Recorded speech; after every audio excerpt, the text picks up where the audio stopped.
Welcome to Wednesday, October 21st, 2020. Big changes are still on tap, folks. Confidence is growing that we're going to have a dose of not just colder weather, but a shot of winter coming our way into the region. Some of you listening and watching this podcast have already seen plenty of winter across Montana, northern Wyoming, western South Dakota. You're kind of getting used to it. But the cold hasn't really gotten very far south, past central Wyoming, into the southern areas of Wyoming, into Colorado, into Kansas, into Nebraska. It's been held up, but that's about ready to change. We're going to see a cold front come in Thursday and Friday, more snow in the north, colder elsewhere, warm today, cold to the north today. There's that big boundary between warm and cold, and it's really on tap to show you today that big contrast. But this first cold front comes through Thursday and Friday. It's a quick mover, kind of like what we've seen lately, but a stronger storm's coming for this weekend. Very cold air. Snow is looking likely for the whole region. Now, amounts of snow are going to vary. They always do. And as I'll tell you here with my next couple of bullet points, it's too early to talk about how much you're going to get in your backyard, on your driveway, or on your sidewalk. These storm systems, especially this one, is showing signs of being somewhat similar to the early September storm in the sense that there were areas that got a lot of snow and areas that didn't get much, but everybody got cold. And I think this is going to be somewhat of a similar setup. Hunters beware. This is going to be a dangerous storm for hunters caught unprepared. If you're going to be heading into the high country or you're there now, you got to be prepared for this onslaught of winter weather coming in. This will be especially true for hunters in Wyoming and Colorado and Utah and even down into New Mexico, where you just haven't had much weather lately. Now, the details, got to sort them out. Too early to discuss exact snow amount. The trend is your friend in these situations. We're confident on the trends. The details got to be sorted out. Today's jet stream pattern shows that high-pressure ridge building up into the Gulf of Alaska in a broad, cold pocket of air centered over Hudson Bay. That thing has been persistent. Boy, hasn't it? You have looked at a map that has looked almost the same for the last 2 weeks. Northwest winds aloft continue, and along and south of this red line, it's warmer. North of that red line, it's a lot colder. So there's going to be another batch of wintry weather here over the next 24 to 48 hours there. As we look northwestward, we got a little kink right here. That's going to turn into something much bigger later. By Thursday afternoon, we do have a front coming through. Again, the penetration of that red line goes right to the Wyoming-Colorado border. So it is going to get colder here as we get on into Thursday and Friday, as cold air will spill along the Continental Divide.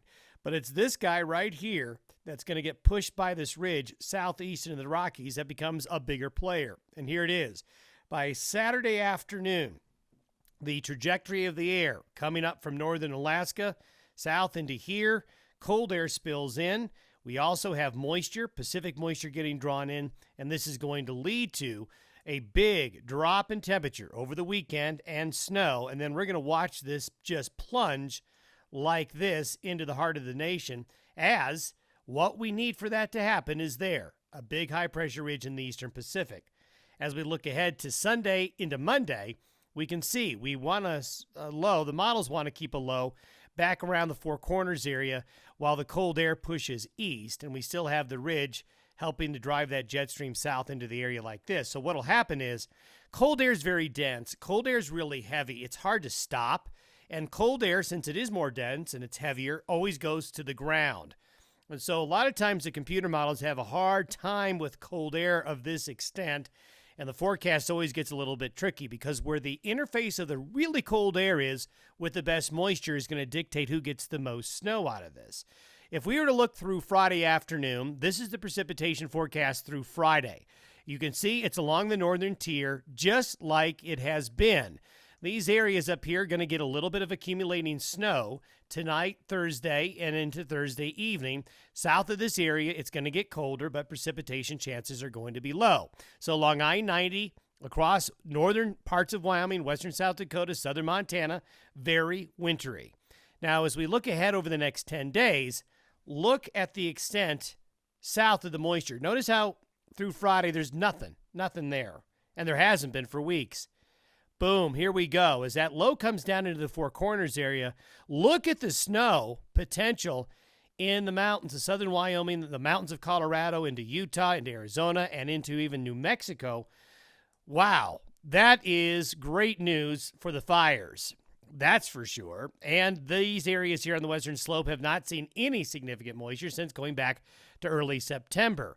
Cold air is also going to spill in to these areas here that haven't had it in a long time as well. Notice these areas really getting picked on. The snow is just going to continue to pile up. The Bighorns, the Beartooths, the Yellowstone Plateau, La Nina years can be big snow years in this area here. And I think we're starting to see the beginnings of that. So we're going to see big changes from where we've been. Now, as we go and look at snow, again, I don't want you to look at these snow amounts and say that's what you're going to get. This map is to display where the snow should fall, and look how far south it gets. Amarillo, snow. Albuquerque, snow. Flagstaff, Page, snow. All the possibilities. So this is the real McCoy. Now, let's take a look at what temperatures are going to be doing. These are temperatures today relative to normal. Look at this dividing line. Downright warm here. Just downright warm. Downright cold. Big, big contrast. But that contrast is going to get battered down and removed. These are temperatures relative to normal by Sunday. This is showing Denver 42 degrees below average with temperatures by Sunday. Look at all that purple. That purple expands, and look how much of the nation by Monday is in the cold. The cold is pushing up against the Appalachia, but the rest of the nation is just going to be in a really big cold pocket. In fact, these will be the coldest temperatures relative to average in the northern hemisphere by Sunday, Monday, into Tuesday. So those changes we talked about a week or two ago that were going on into the stratosphere, how those changes in the stratosphere were giving us confidence that we were going to get colder during the second half of October. And that's all coming into play here. So it's always good to use old-fashioned forecasting tools instead of the models to come up with some type of an outlook. So lots to talk about. We'll update you Thursday. As we get into the next couple of days, we'll try to fine-tune the forecast for you. Thanks for listening and watching. Have a good Wednesday.